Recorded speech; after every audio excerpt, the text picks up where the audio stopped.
नमस्कार दोस्तों, मैं अभिमन्यु गांगुर्डे। आज स्टैंडर्ड ऑपरेटिंग प्रोसीजर में हम टिल्टिंग क्रेन, कटिंग सेक्शन और ऑटोक्लो लोडिंग सेक्शन के एसओपी के बारे में जानकारी लेने जा रहे हैं। Tilting crane, cutting section, vertical and horizontal cutting section और ऑटोक्लो लोडिंग सेक्शन, ये तीनों सेक्शन में क्या क्या स्टैंडर्ड ऑपरेटिंग प्रोसीजर है, क्या क्या एसओपी फॉलो करना है, उसके बारे में मैं अभी बताने जा रहा हूँ। पहली चीज है टिल्टिंग सेक्शन में टिल्टिंग क्रेन का मूवमेंट। टिल्टिंग क्रेन जब मोल्ड उठाता है, टिल्ट करता है, उसका मूवमेंट जो है वो वाइब्रेशन फ्री और जर्की होना चाहिए।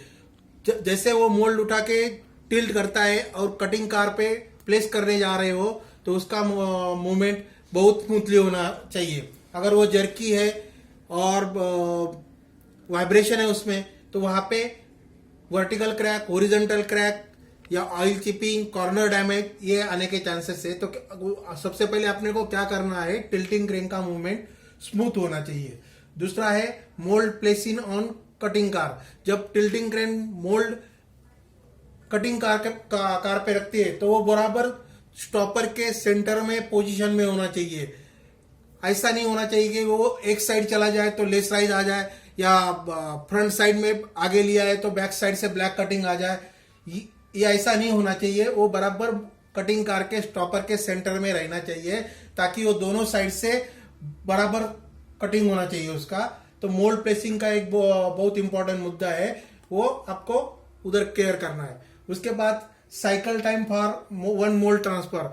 जैसे मोल्ड टिल्टिंग क्रेन सेक्शन में आता है, टिल्टिंग क्रेन उसको लॉक करती है, टिल्ट करती है, टिल्ट करने से लेके उसको कटिंग कार पे प्लेस करती है और उसके बाद फिर एम्प्टी प्लेट को लॉक करके एम्प्टी मोल्ड ट्रैक पे जाता है। ये सारा साइकिल, ये अपना एक मोल्ड को जितना टाइम लगता है कास्टिंग होने का, सपोज आपका मोल्ड 6 मिनट में कास्ट हो रहा है तो इसका साइकिल टाइम 6 मिनट से कम होना चाहिए। अगर ये ज्यादा हो जाएगा तो आपका साइकिल डिस्टर्ब हो जाएगा और आपका प्रोडक्टिविटी कम हो जाएगा। तो ये अगर आपका एक मोल्ड का कास्टिंग टाइम 6 मिनट है तो इसका 5.5 या 5 मिनट भी चल सकता है आपको। इसके लिए साइकिल टाइम बहुत ही इंपॉर्टेंट है। उसके बाद हम जाएंगे cutting wire pressure, vertical and horizontal cutting wire. Cutting wire का प्रेशर के बारे में मैंने बताया था। कटिंग वायर का प्रेशर 3.5 से 4 kg रहना चाहिए। वर्टिकल में 3.5 रखो, हॉरिजॉन्टल में 4 kg रखो। और उसका स्विंगिंग स्पीड जो है हॉरिजॉन्टल कटिंग का उसको एक आपके ट्रायल एंड एरर करके एक स्पीड अच्छा फिक्स करो ताकि आपका रफ कटिंग नहीं आनी नहीं चाहिए।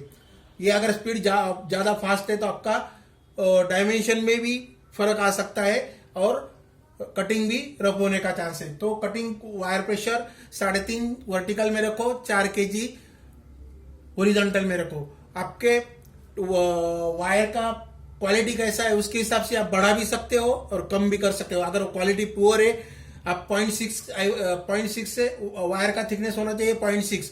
कुछ लोग अभी 0.8 भी यूज कर रहे हैं, कुछ लोग 1 mm तक गए, लेकिन मेरे ख्याल से 0.6 का वायर बेस्ट है। 0.5 का वायर अगर आप यूज करते हो तो उसमें स्टिकिंग आने के चांस है। अगर आपका 0.6 का वायर है तो वो आपके लिए बेस्ट है। 0.6 वर्टिकल में भी लगाओ, हॉरिजॉन्टल में भी 0.6 का ही वायर रखो ताकि आपका डायमेंशन में ज्यादा एक्यूरेसी आ सके।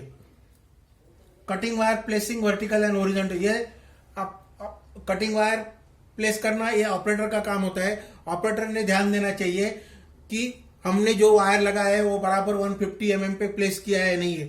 अगर आपको हर बार लगाने में दिक्कत आ रही है तो आप कलर कोडिंग करो। 150 mm के लिए हरा कलर, 200 mm के लिए रेड कलर, इस तरह कलर कोडिंग करके रख दो ताकि ये गलती कभी नहीं होगी कि ये आपका टेपर कट नहीं जाएगा। इसके लिए कटिंग वायर प्लेसिंग वर्टिकल और हॉरिजॉन्टल दोनों एक बार चेक करना है, उसके बाद ही कटिंग चालू करना है। उसके बाद side cutting, blade position and angle. Blade का एंगल बहुत प्रॉपर होना चाहिए ताकि दोनों साइड का कटिंग स्मूथ होना चाहिए। उसपे किसी भी तरह का सेरेशन या रिंकल मार्क्स नहीं आने चाहिए। इसके लिए ब्लेड का साइड ब्लेड का पोजीशन भी देख लो। जितना रिक्वायर्ड साइड कटिंग है, सपोज 600 है तो 600 आ रहा है कि नहीं आ रहा है, 625 है तो 625 mm आ रहा है कि नहीं आ रहा है, वो पोजीशन देख लो। उसके बाद उसका एंगल, स्मूथ कटिंग के लिए उसका एंगल चेक कर लो। उसके बाद अगर हमने स्टैंपिंग रोलर दिया है तो स्टैंपिंग रोलर का पोजीशन और उसका एंगल इस तरीके से सेट करो कि पूरे मोल्ड के ऊपर स्टैंपिंग बराबर आना चाहिए। उसके बाद हम जाएंगे 8वां point, cutting cars movement vibration free होना चाहिए। जो भी कटिंग कार आपका वर्टिकल कटिंग से आता है उसका वाइब्रेशन नहीं होना चाहिए, उसका मूवमेंट स्मूथ होनी चाहिए। मूवमेंट स्मूथ रहेगा तो आपका वायर कटिंग जो है वो यूनिफॉर्म होगा। अगर वो अप डाउन होगा तो आपका मोल्ड का डायमेंशन, ब्लॉक का डायमेंशन खराब होने के चांसेस है, या फिर वायर शिफ्ट होने के चांसेस है, उससे टेपर कट आने के चांसेस होते हैं। तो कटिंग कार का मूवमेंट वाइब्रेशन फ्री होना चाहिए। अगर ज्यादा वाइब्रेशन रहेगा तो सेंटर क्रैक या साइड क्रैक या वो वर्टिकल क्रैक जाने के चांसेस होते हैं। तो कटिंग कार का मूवमेंट वाइब्रेशन फ्री होना चाहिए। इसके लिए उसका प्रिवेंटिव मेंटेनेंस होना जरूरी है। अगर कटिंग कार का रैक एंड पिनियन रहेगा तो उसका रैक एंड पिनियन का पोजीशन चेक कर लो। चेन दिया रहेगा, प्लमर ब्लॉक रहेंगे या व्हील का अलाइनमेंट रहेगा, ये सब चेक करना जरूरी है। उसका प्रिवेंटिव मेंटेनेंस होना जरूरी है कटिंग कार का मूवमेंट का वाइब्रेशन बंद करने के लिए। उसके बाद हम जाएंगे कटिंग कार का स्पीड फॉरवर्ड और रिवर्स। अगर कटिंग कार का स्पीड फॉरवर्ड जा रही हो, उसका स्पीड अगर ज्यादा फास्ट रहेगा तो वायर कट होने के चांसेस होते हैं या फिर वायर शिफ्ट होने के चांसेस रहते हैं। तो उसका कटिंग कार का स्पीड आप आपके ट्रायल एंड एरर के हिसाब से आप एडजस्ट कर सकते हो। 20 to 25 हर्ट्ज फ्रीक्वेंसी उसका होना चाहिए, वो आप आपके हिसाब से एडजस्ट कर सकते हो ताकि आपका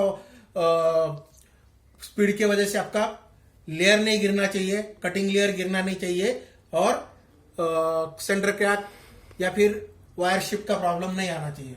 उसके बाद cutting car accessories assembly, chain, pinion, plummer block, इसका प्रिवेंटिव मेंटेनेंस होना जरूरी है। उसका अलाइनमेंट प्रॉपर होना जरूरी है। अगर ये अलाइनमेंट प्रॉपर रहेगा तो आपका वाइब्रेशन नहीं होगा, वाइब्रेशन नहीं होगा तो आपका बाकी का प्रॉब्लम्स आपको नहीं आएगा।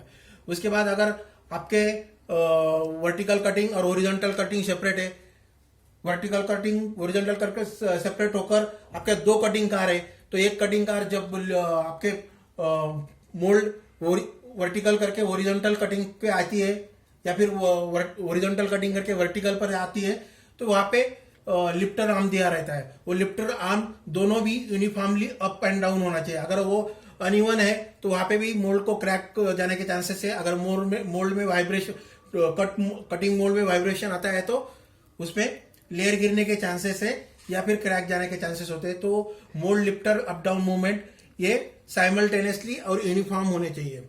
उसके बाद cycle time for one mould cutting, same जैसे मैंने बोला था कि अगर हमारा कास्टिंग टाइम 6 मिनट है तो हमारा मोल्ड शिफ्टिंग का time through tilting crane below 6 minute होना चाहिए। सेम एक मोल्ड के लिए भी कटिंग टाइम बिलो 6 मिनट होना चाहिए। अगर हमारा कास्टिंग टाइम 6 मिनट है तो ये कम रहेगा तभी आपका साइकिल मैच रहेगा, आपका साइकिल कंटिन्यू रहेगा, आपका प्रोडक्टिविटी कंटिन्यू चलेगा।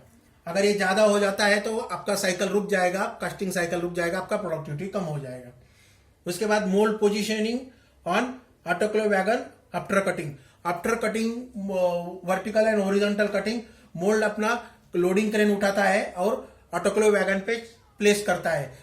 कई जगह पे 2 मोल्ड रखते हैं, कई जगह पे 3 मोल्ड रखते हैं। तो जो भी मोल्ड रखते हो वो बराबर पोजीशन में होना चाहिए, वो वन साइड नहीं होना चाहिए ताकि वो ऑटोक्लेव वैगन इनबैलेंस नहीं होना चाहिए या फिर मोल्ड इस पोजीशन में नहीं आना चाहिए कि उसका एजेस ऑटोक्लेव को रब होकर डैमेज होगा।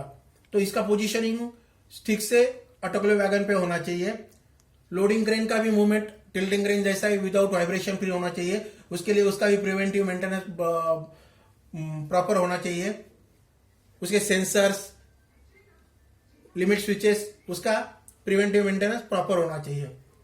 बाद में mould size and quality check, जब भी मोल्ड कटिंग होके ऑटोक्लेव वैगन पे आप प्लेस करते हो वहां पे आप मोल्ड का डायमेंशन चेक कर सकते हो। उस पर कुछ विजुअल डिफेक्ट है तो वो चेक कर सकते हो और इमीडिएट करेक्टिव एक्शन भी ले सकते हो। उसके बाद मोल्ड आइडेंटिफिकेशन, आपके मोल्ड का identification from the batching section से चालू हो जाता है, वही आपको लोडिंग सेक्शन तक आता है। लोडिंग सेक्शन पे आप ग्रीन मोल्ड पे मोल्ड का number, autoclave cycle number, date of manufacturing, size, ये सब चीज उसके ऊपर लिख सकते हो। उसके बाद वो ऑटोक्लेव लोडिंग के लिए जाएगा।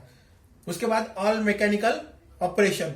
ऑल मैकेनिकल ऑपरेशन इसमें इसलिए है कि जैसे ऑटोक्लेव वैगन पे आप मोल्ड रखते हो तो वहां पे विंचेस थ्रू या फिर pushers through, sensors through, limit switches through उसको वैगन को ऑटोक्लेव के अंदर प्लेस किया जाता है। ये सबका प्रिवेंटिव मेंटेनेंस होना जरूरी है। इसका movement without jerk, without vibration होना चाहिए। अगर उसमें प्रॉब्लम रहेगा तो वो वाइब्रेशन आके या झटका लग के मोल्ड को हॉरिजॉन्टल क्रैक जाने के चांसेस, वर्टिकल क्रैक जाने के चांसेस होते हैं।